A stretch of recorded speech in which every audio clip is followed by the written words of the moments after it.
Olá, amigo Sudaca! Mais uma semana da Copa Sul-Americana 2025. Quarta rodada da fase de grupos e nenhum brasileiro ganhou uma partida nesta rodada, amigo. Que passou? Vamos aos melhores e piores desta semana depois da vinheta.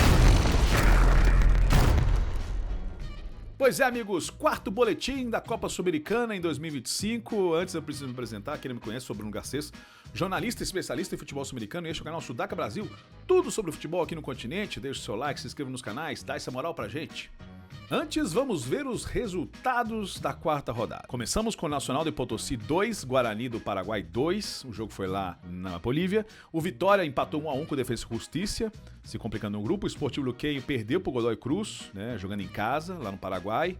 O Boston River tomou uma goleada sonora do Independente 5 a 1 em casa também. O Corinthians em casa empatou com 1 a 1 com a América de Cali.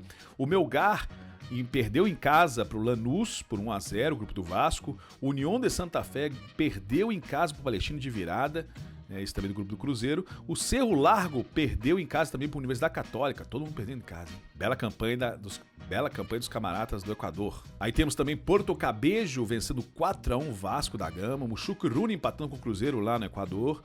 O Atlético Grau empatando com o Grêmio 0 a 0 lá no Peru. O Once Caldas vencendo por 1 a 0 a União Espanhola do Chile. Isso jogo lá em Manizales. O Racing do Uruguai perdendo por 3 a 1 por Huracán jogando em casa. O Deportes Iquique venceu por 3 a 2 o Atlético Mineiro lá no Chile. San José de Gualberto Villarroel vencendo por 1 a 0 o Fluminense. E o Cienciano vencendo o Caracas por 3 a 1 o jogo lá no Peru.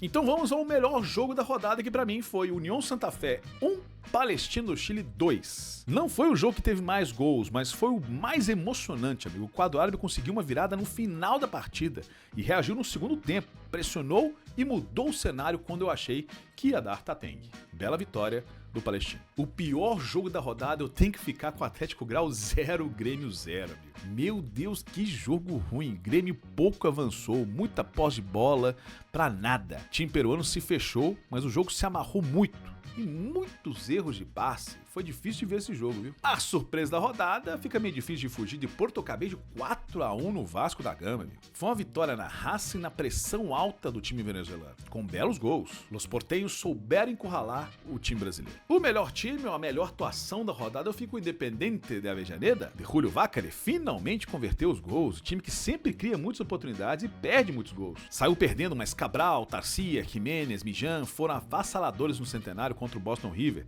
5 a 1 foi pouco, amigo. Mas vale uma menção também ao Porto Cabejo, que venceu muito bem o Vasco da Gama na sua casa. O pior time da rodada, aquele que apresentou um futebol pífio, eu vou ficar com o Atlético Grau do Peru. O time é fraco, amigo, não dá pra exigir muito, só salva Pato Álvares, o goleiro, mas quase não conseguiu agredir o Grêmio. Um lance ali, sai muito pouco. O Grêmio também não foi muito bem, mas tentou um pouco mais. Não é à toa que foi um dos piores jogos da rodada, né? Se não o pior. El Pibe de Ouro, o jogador de destaque até 22 anos, eu vou ficar com Diego Tarcia, do Independente de Medellín. Moleque jogou muito. É um desses pibes dos loucos, amigo, habilidosos. Deu 2 assistências e fez um gol. Jogou demais. E o goleiro da rodada, a luva de ouro, eu vou ficar com Fran Carlos Benítez, do Caracas, da Venezuela. Apesar da derrota por 3 a 1, Fran Carlos pegou muito. Ele fez 10 defesas, amigo. 10 defesas. Algumas bem difíceis. O garoto é bom e promete, viu? O melhor jogador da rodada eu vou ficar com Ismael Dias, da Católica do Equador. Mais um belo jogo do Panamenho. Fez 2 gols, anularam um até, inclusive. Nesse jogo de contra-ataque, Miguel Príncipe, nada de braçada. É o melhor da rodada e um dos melhores do torneio até aqui, viu? Artilheiro da competição, hein? 6 gols. O gol da rodada, só deixar claro que por causa dos direitos autorais tem que passar rapidinho aqui. Eu vou ficar com José Hernández do Caracas. Pegou no meio da rua, um belo chute. Golaço, potente e forte. A lambança da rodada eu vou deixar pela saída de bola do Boston River no jogo contra o Independente. Eu tava ganhando por 1 a 0. A defesa me arruma isso, para que te traje, amigo? Avacalhar o jogo do seu time, porque depois o Independente virou e ainda fez uma goleada. Então vamos à seleção da rodada. Então vamos ficar aqui no gol com o Fran Carlos Benítez, que foi a luva de ouro, pegou muito o garoto do Caracas. Na lateral direita eu vou do Luiz Palácios do Once Caldas, tá? Fez o gol da vitória do Blanco e Blanco. Boas subidas ao ataque, belo toque. Na outra lateral eu vou de Lucas Esteves do Grêmio, bem na marcação, né? Na zaga eu vou colocar Jimmy Valois do Cienciano, veterano de 32, foi importante na vitória do time Cusco. E junto eu vou colocar Fábio Pereira do Huracán, que eu tô cansado de falar dele, baita zagueiro, muito bom jogador. No meio, vamos com o uruguaio Santiago Arias, né? Também do Cenciano, um bom cão de guarda ali. E mais à frente eu vou ter que colocar de novo Matko Milevich. Já foi eleito o melhor da rodada aqui. Tem que compor esse meio de campo. Mais uma bela partida do Huracan em cima do Racing do Uruguai. Articulador.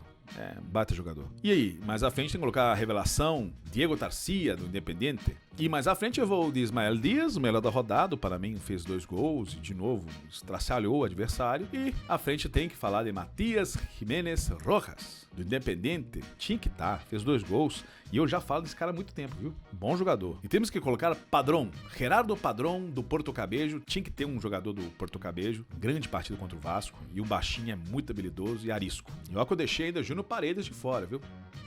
Então, amigos, completada a 4ª rodada sul-americana. E que semana para os brasileiros. Ninguém venceu, amigo. Dos 7 brasileiros, ninguém venceu. Tá certo, tem muitos times que não estão colocando a força máxima no torneio, não estão interessados tanto assim no torneio. Mesmo assim, o nível é muito diferente do futebol brasileiro pro futebol dos outros países aqui. Tem times muito fracos, é diferente um pouco da Libertadores. E mesmo assim, os brasileiros estão decepcionando. Não temos nenhum brasileiro liderando seu grupo. Vocês podem ver a tabela aí. Sendo que o Cruzeiro já está eliminado, Corinthians muito longe do primeiro lugar, e o restante vai tentar pelo menos conseguir uma vaga ali na 2ª posição, até a primeira, mas tá complicado.